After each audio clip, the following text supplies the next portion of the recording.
आज हम यहाँ अपने निर्भय वक्तृत्व कला के कारण कानपुर के शेर के नाम से विख्यात स्वतंत्रता सेनानी और कवि पंडित बालकृष्ण शर्मा नवीन द्वारा लिखित हम अनिकेतन कविता का अध्ययन करेंगे। इसके पहले हम पंडित बालकृष्ण शर्मा नवीन के जीवन को जानेंगे। पंडित बालकृष्ण शर्मा नवीन का जन्म 8 दिसंबर 1897 को मध्य प्रदेश के शाजापुर जिले में भयाना नामक गांव में हुआ था। उनके पिता का नाम जमुनादास शर्मा और माता का नाम राधाबाई था। श्री नवीन बचपन से ही प्रतिभाशाली थे। गरीबी के कारण वे 11 वर्ष की आयु तक किसी स्कूल में नहीं गए। उनकी माताजी उन्हें शाजापुर ले आईं। वहां उन्होंने 8वीं परीक्षा उत्तीर्ण की। सन 1917 में श्री नवीन जी ने उज्जैन से मैट्रिक की परीक्षा उत्तीर्ण की। इस दौरान वे श्री माखनलाल चतुर्वेदी के संपर्क में आए और कानपुर में गणेश शंकर विद्यार्थी के पास चले गए। श्री नवीन जी की कर्मस्थली कानपुर बना। जब वे कानपुर के क्राइस्ट चर्च कॉलेज में बीए अंतिम वर्ष में थे, तब उनका राजनीतिक जीवन शुरू हुआ। महात्मा गांधी के आह्वान पर उन्होंने असहयोग आंदोलन में भाग लिया। कांग्रेस के प्रस्ताव पर 1921 में उन्होंने कॉलेज छोड़ दिया और आज़ादी आंदोलन में कूद पड़े। सन 1921 से लेकर 1944 तक उन्हें 6 बार जेल भेजा गया और अंग्रेजों ने उन्हें उनके साथियों में सबसे खतरनाक कैदी माना। भारत देश आज़ाद होने के बाद नवीन जी ने राजनीति और साहित्य में भरपूर योगदान दिया। पहले आम चुनाव में नवीन जी कानपुर लोकसभा क्षेत्र से निर्वाचित हुए। सन 1957 से लेकर आजीवन वे राज्यसभा के सदस्य रहे। अपनी निर्भय वक्तृत्व कला के कारण उन्हें कानपुर के शेर से नवाजा गया। वे राजभाषा आयोग के सदस्य रहे और सांस्कृतिक दल के साथ इंग्लैंड सहित यूरोप के अनेक देशों की यात्रा की। गणेश शंकर विद्यार्थी के स्वर्गवासी होने के बाद नवीन जी ने प्रताप की कमान संभाली और अखबार का बखूबी संपादन किया। श्री नवीन जी देशभक्त होने के साथ साथ कवि भी थे। उनके प्रमुख काव्य संकलन हैं कुमकुम, रश्मि रेखा, अपलक, क्वासी, विनोबा स्तवन, उर्मिला आदि। उनके प्रसिद्ध काव्य संग्रह हम विश्वाई जन्म के का प्रकाशन ज्ञानपीठ ने किया। भारत सरकार ने उनकी साहित्य सेवा के लिए उन्हें पद्म भूषण की उपाधि से अलंकृत किया। पंडित बालकृष्ण शर्मा नवीन का 29 अप्रैल 1960 को निधन हुआ। उनके स्मृति में शाजापुर में नवीन संस्कृत एवं शोध संस्थान की स्थापना की गई है। रामधारी सिंह दिनकर ने श्री नवीन जी के बारे में लिखा है, जब उस नर शार्दुल के बोलने की बारी आती तो बादलों में दरारें पड़ जाती, छतें चरमराने लगती और सत्य का प्रकाश खुलकर अपने स्वाभाविक रूप में सामने आ जाता। आज हम यहाँ उनकी प्रसिद्ध कविता हम अनिकेतन का अध्ययन करेंगे। वे कहते हैं, हम अनिकेतन, हम तो रमते राम, हमारा क्या घर, क्या दर, कैसा वतन, हम अनिकेतन, हम अनिकेतन। कवि बालकृष्ण शर्मा नवीन कहते हैं कि हम बिना घर द्वार के फक्कड़ व्यक्ति हैं। हमारा कोई निश्चित स्थान, निश्चित ठिकाना नहीं है। हमें निश्चित वेतन भी नहीं मिलता है। प्रथम पद में शब्द आया है अनिकेतन। इसका अर्थ होता है बिना घर के, जिसका कोई घर ना हो। कवि बालकृष्ण शर्मा नवीन कहते हैं कि हमारा कोई घर नहीं है, हम तो रमते राम हैं, दिन रात राम का नाम जपते रहते हैं। हमारा कैसा देश और कैसा घर। इन पंक्तियों में कवि का फक्कड़पन जाहिर होता है। एक बेघर आदमी के जीवन की सबसे बड़ी साध होती है कि उसका एक घर होना चाहिए, लेकिन यहाँ विद्रोही स्वभाव वाले कवि श्री नवीन तो अपना कोई घर न होने पर शान समझते हैं।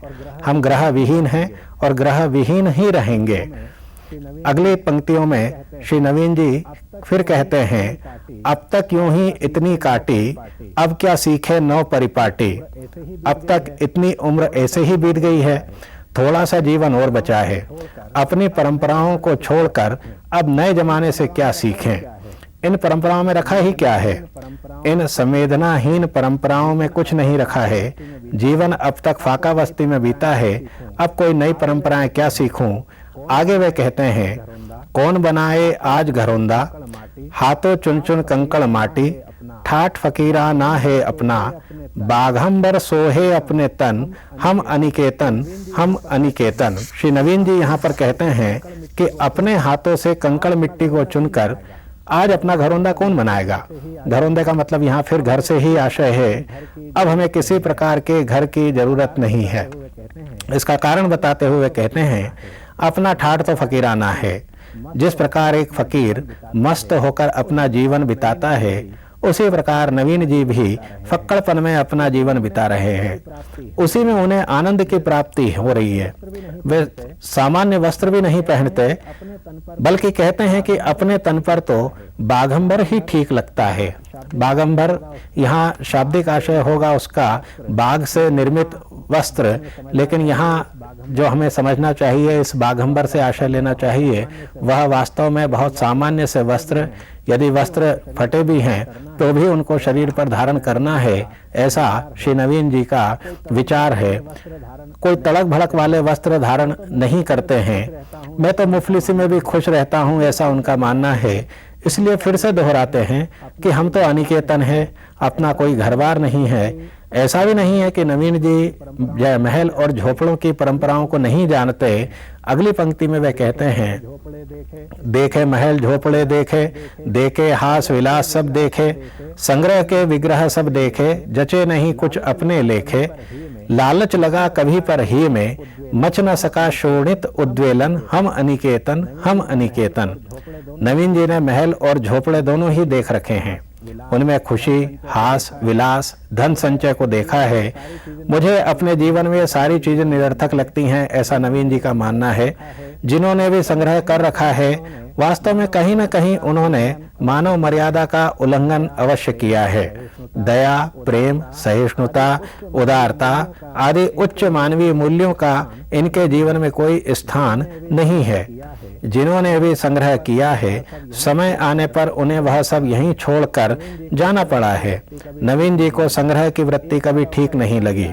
एक आध अवसर ऐसा भी आया जब भौतिकता ने उन्हें आकृष्ट किया, किंतु भौतिकता की गर्मी से उनके हृदय रक्त में उबाल नहीं आया, इसलिए वे अब तक तटस्थ बने हुए हैं। मैं आज तक बिना घर बार के यूं ही भटका हूं, नवीन जी स्वीकार करते हैं। इसलिए वे ऊंची अट्टालिकाएं देख करके यही कहते हैं कि ये सारी की सारी गरीबों का शोषण करके बनाई गई हैं, जो वे कर नहीं सकते। सारा संसार उन्हें भिखारी समझता रहा, जबकि उन्होंने तो शोषण न करके संसार के कल्याण का मार्ग अपनाया है। दया, प्रेम, पर दुख कातरता, सहिष्णुता, उदारता आदि उच्च मानवीय मूल्यों का अमीर के जीवन में कोई महत्व नहीं होता है, ऐसा नवीन जी का स्पष्ट मानना है। धन संग्रह की प्रतिस्पर्धा में वह हाल बेहाल है। मानवता के उच्च प्रतिमानों को जीवन में अपनाने से जीवन सार्थक होता है, न कि धन संग्रह से। अतः कवि को संग्रह में विग्रह नजर आता है। यहाँ संग्रह में विग्रह की जो बात है, उसको हमें इस रूप में भी लेना चाहिए कि अंततः व्यक्ति अपने दोनों हाथ फैला करके ही इस संसार से विदा होता है। वो कहानी प्रसिद्ध ही है कि जब विश्व प्रसिद्ध सिकंदर भारत की ओर आक्रमण करने के लिए आया और वह चीन में बीमार हुआ, तब उसने अपने सचिव को बुलाकर कहा कि मुझे जब ले जाना पड़े यदि यहाँ से, और यदि मैं यहाँ मर जाऊं तो मेरे दोनों हाथ बाहर निकाल कर रखना। सचिव ने प्रश्न किया कि आप ऐसा क्यों कहते हैं? तो सिकंदर ने जवाब दिया कि लोगों को मालूम होना चाहिए कि जब सिकंदर यहाँ से गया तो उसके दोनों हाथ खाली थे।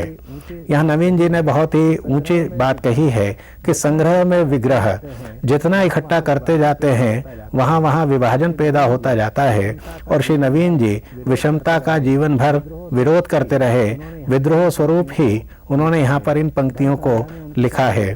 धन संग्रह में उनकी कभी रुचि नहीं रही। महलों और अट्टालिकाओं को देख करके उनके मन में हमेशा यही आता रहा कि आखिर ये इतनी ऊंची अट्टालिकाएं बिना शोषण के नहीं बनाई जा सकती हैं। इसलिए वे बार बार कहते हैं कि हम तो बेघरबार ही अच्छे हैं।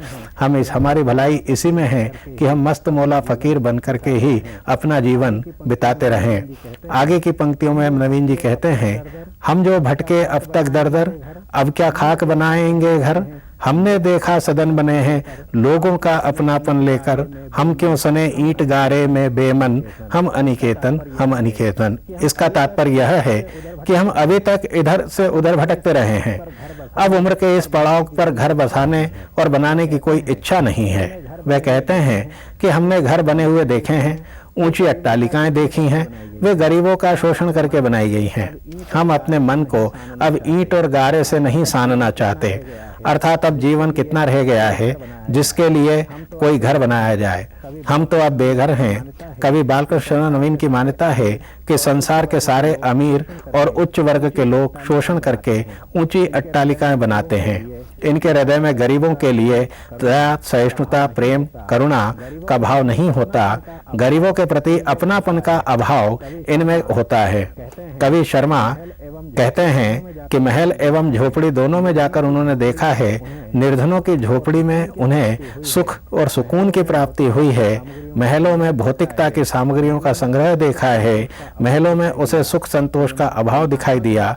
तुलनात्मक रूप से गरीबों को मानवता के अत्यंत करीब पाया। गरीबों के सदैव हितैषी रहने वाले बालकृष्ण नवीन को ऊंची अट्टालिकाओं में गरीबों का शोषण ही दिखाई देता है, इसलिए वे इसका विरोध भी करते हैं और अपनी वाणी को विद्रोह की वाणी भी बनाते हैं। आगे की पंक्तियों में वे कहते हैं, ठहरे अगर किसी के दर पर, कुछ शर्मा कर कुछ सकुचा कर, यूं दरबान का उठा बाबा, आगे जा देखो कोई घर, हम दाता बनकर विचरे, पर हमें भिक्षु समझे जग के जन, हम अनिकेतन हम अनिकेतन। इसका तात्पर्य यह है, मेरा अपना स्वयं का कोई घर द्वार तो है नहीं, अतः कभी शर्माते सकुचाते यदि किसी के यहाँ चले भी गए तो ऊंची अट्टालिकाओं का दरबान कवि को भिखारी समझकर आगे जाने को कह देता है। यह नहीं जानता कि मध्य एवं निम्न वर्ग का शोषण करके ही ऊंची अट्टालिकाएं बनती हैं। गरीब व्यक्ति ने अमीरों पर उपकार किया है, न कि अमीर ने गरीब पर। गरीब का संपूर्ण जीवन सेवा, त्याग और तपस्या का जीवन है। वस्तुतः भिक्षुक दाता है और अमीर भिखारी है। हमें इस दुनिया के लोग भिक्षुक ही समझते हैं। कुल मिलाकर के यह कविता हमें कई बातों पर विचार करने के लिए प्रेरित करती है। यह कविता बताती है कि जो कुछ भी हम यहाँ पर बनाना चाहते हैं, अंततः वह यहीं रह जाने वाला है, साथ में नहीं जाने वाला। तो इतना संग्रह क्यों किया जाए? संग्रह मात्र में विषमता का तत्व छिपा हुआ है, और यदि विषमता दूर करनी है तो हमें अपरिग्रह के सिद्धांत का पालन करना होगा। क्योंकि बालकृष्ण नवीन ने आज़ादी के लिए अपना सर्वस्व न्यौछावर किया। उन्हें 6 बार जेल जाना पड़ा, उसमें उन्होंने अपना घर परिवार भी खोया, साथ साथ जो है कविता की रचनाएं भी की। एक तरह से कहा जाए तो उनका कोई जीवन चलाने के लिए निश्चित वेतन इत्यादि नहीं था, इसलिए भी उनका स्वभाव विद्रोही बना। और जब उन्होंने जमाने को देखा कि वह अपनी स्वार्थ लिप्सा में डूबा हुआ है, तब उन्होंने अपने को केंद्रित करके यह कविता लिखी, जिसमें उन्होंने बार बार यह कहा कि हमारा तो अपना कोई घर बार नहीं है, हमने अब तक अपना जीवन यूं ही काट दिया है, अब नई परंपराओं को हम क्या अपनाएं। मतलब यही है कि जो नई परंपराओं में पाश्चात्य संस्कृति के विचार दाखिल हुए हैं, जिसमें कि केवल भोग ही भोग छिपा हुआ है, त्याग की भावना विलुप्त होती जा रही है, तो उन्होंने युवा पीढ़ी को भोगवादी संस्कृति से त्याग प्रधान संस्कृति की ओर आने का संदेश दिया है। साथ में यह भी कहा है कि भाई जो ऊंची अट्टालिकाओं में निवास करते हैं, उनको अपने दरबानों को यह कहकर रखना चाहिए कि कभी किसी भिखारी, कभी किसी दाता का अपमान न करे, सम्मान पूर्वक उनके साथ में व्यवहार करे, न कि दरबान जो है उन्हें दुत्कारता फिरे। उनको भीतर ले जा करके ठीक ढंग से उनके साथ व्यवहार करे, तभी मानवता सुरक्षित रह पाएगी। पूरी कविता में मनुष्यता के पक्ष में स्वर सुनाई देते हैं, जिसमें कि जो घरबारहीन हैं उनको एक घर उपलब्ध होना चाहिए, और जब तक उनको घर उपलब्ध नहीं है तब तक कवि कहते हैं कि मैं बेघर रहना ही पसंद करूंगा। वैसे में मजा है, फकीरीपन में रहना, फक्कड़पन में रहना, घुमक्कड़ रहना, उसमें जो आनंद है वह और किसी बात में नहीं है। यह कविता हमें संदेश देती है कि यदि विषमता मिटानी है समाज से तो हमें कुछ न कुछ त्याग वृत्ति को अपनाना ही चाहिए। ऐसा बालकृष्ण शर्मा नवीन की यह कविता हम अनिकेतन से ध्वनित होता है। कुल मिलाकर के नवीन जी द्वारा रचित हम अनिकेतन काव्य की पंक्तियों को यदि हम पुनः देखते हैं कि हम अनिकेतन, हम तो रमते राम, हमारा क्या घर क्या दर कैसा वतन, हम अनिकेतन। इसमें इन पंक्तियों में यही ध्वनित हो रहा है कि बालकृष्ण शर्मा नवीन यही कहना चाहते हैं कि हमारा किसी प्रकार का कोई घर नहीं है, हम तो फक्कड़ हैं, हम तो मस्त मौला हैं, फकीर हमारा अंदाज है, और जो फकीरी में मस्ती है वह कृत्रिमता में मस्ती नहीं है। अगले पद में वे कहते हैं कि अब तक इतनी यूं ही काटी, अब क्या सीखे नव परिपाटी, कौन बनाए आज घरौंदा, हाथों चुन चुन कंकड़ माटी, ठाठ फकीराना है अपना, बागांबर सोहे अपने तन, हम अनिकेतन।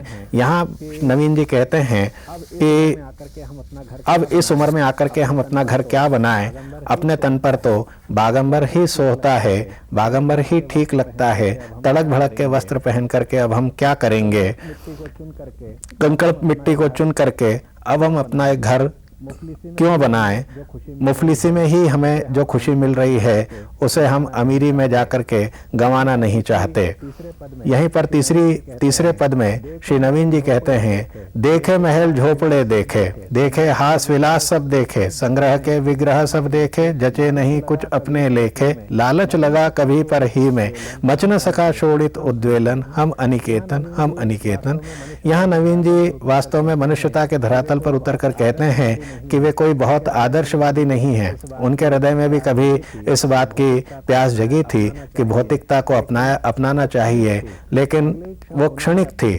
अगले ही क्षण उन्होंने अपनी भौतिकता वाली दृष्टि को दूर करके त्यागमयी दृष्टि को अपनाया, और वे लिखते हैं कि भाई मैंने झोपड़े देखे, महल देखे हैं, हास विलास के सब साधन देखे हैं, लेकिन वहाँ अपने मन का कहीं कुछ नहीं मिला, और उनके हृदय को कभी ऐसी भौतिकता ने उद्वेलित नहीं किया। इसलिए वे कहते हैं कि हम तो बेघर बार ही अच्छे हैं।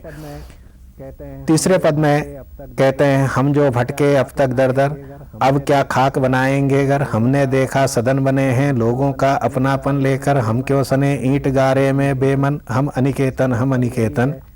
इसका तात्पर्य यही है कि अब तक जब जीवन यूं ही बीत गया है तो अब घर बना करके हम क्या करेंगे। हमने मकान देखे हैं, भवन देखे हैं, अट्टालिकाएं देखी हैं, और उनमें यही पाया है कि वे शोषण करके बनी हैं। अब हम अपने अनिच्छा पूर्वक मन को क्यों इन ईंट गारे में साने, इसलिए हम बेघर बार ही ठीक हैं, अब घर बना करके हम क्या करेंगे। अगली पंक्तियों में कहते हैं, ठहरे अगर किसी के दर पर, कुछ शर्मा कर कुछ सकुचा कर, यूं दरबान का उठा बाबा, आगे जा देखो कोई घर, हम दाता बनकर विचरे पर, हमें भिक्षु समझे जग के जन, हम अनिकेतन। यहाँ नवीन जी कहते हैं कि भाई हम तो सब दूर कुछ न कुछ बांटने के लिए ही आए हैं, हम दाता बनकर घूम रहे हैं, लेकिन दरबान हमको भगा देता है, धुतकार देता है। यदि कुछ शर्मा कर कुछ सकुचा कर हम कहीं रुकते भी हैं, किसी अट्टालिका के आगे रुकते हैं, तो वहाँ का दरबान हमें किसी प्रकार का कोई सम्मान नहीं देता, बल्कि हमारा अपमान ही करता है। हम तो भिक्षुक हैं, भिखारी हैं, यद्यपि हम देने लायक हैं, लेकिन यह समाज हमसे कुछ लेना नहीं चाहता है। तो कई ने जो है अपनी पीड़ा, अपनी व्यथा इन पंक्तियों में जग के सामने, समाज के सामने व्यक्त की है कि कभी कुछ किसी से लेता नहीं है, बल्कि वह देने के लिए ही आया है। संसार के जितने भी नैतिकतापूर्ण ग्रंथ हैं वो सभी काव्यमय हैं। उन्होंने अपने लिए जीवन में कुछ नहीं मांगा, उनकी तो केवल यही इच्छा रही है कि जीवन सुधरे, समाज आगे बढ़े, समाज में नैतिकता की स्थापना हो। ऐसी ही आकांक्षा लेकर के सारे कवियों ने अपनी काव्य रचनाएं की हैं, और उनमें मनुष्यता के उच्च सोपान तक ले जाने की शक्ति समाहित है। इस ओर बालकृष्ण शर्मा नवीन अपने हम अनिकेतन काव्य के माध्यम से बताना चाहते हैं, कहना चाहते हैं, और यह स्थापित करना चाहते हैं तथ्य कि भारतीय संस्कृति जो त्याग के आधार पर निर्मित हुई है, तो हमें उस त्याग का अवलंबन लेकर के अपने जीवन को बनाना चाहिए। अपने जीवन को कंकड़ मिट्टी गारे में न लगा करके, बल्कि और उससे आगे जाकर हम अपने जीवन को और साथ साथ समाज के जीवन को कैसे समृद्ध बना सकते हैं, खास करके उनका इशारा यहाँ पर आध्यात्मिक ऊंचाई से है, जिसके लिए पूरे भारत को विश्व गुरु का दर्जा मिला हुआ है। उस ओर श्री शर्मा जी बार बार सबका ध्यान आकर्षित करते हैं। इस कविता के माध्यम से हमने यही जाना है कि जो मनुष्य दिन रात मेहनत करता है और मेहनत करने के बाद भी उसे बड़ी मुश्किल से 2 जून की रोटी मिलती है, और समाज में कुछ लोग ऐसे हैं जो बिना मेहनत किए ही ऊंची ऊंची अट्टालिकाओं में निवास करते हैं। यदि इस विषमता को दूर करना है तो समाज में कुछ लोगों को आगे आना चाहिए जो त्याग और तपस्या की पुनर्स्थापना समाज में करें, समाज में त्याग, दान इत्यादि की परंपरा को पुनर्प्रवाहित करें, जिससे कि समाज में व्याप्त विषमता दूर हो सके।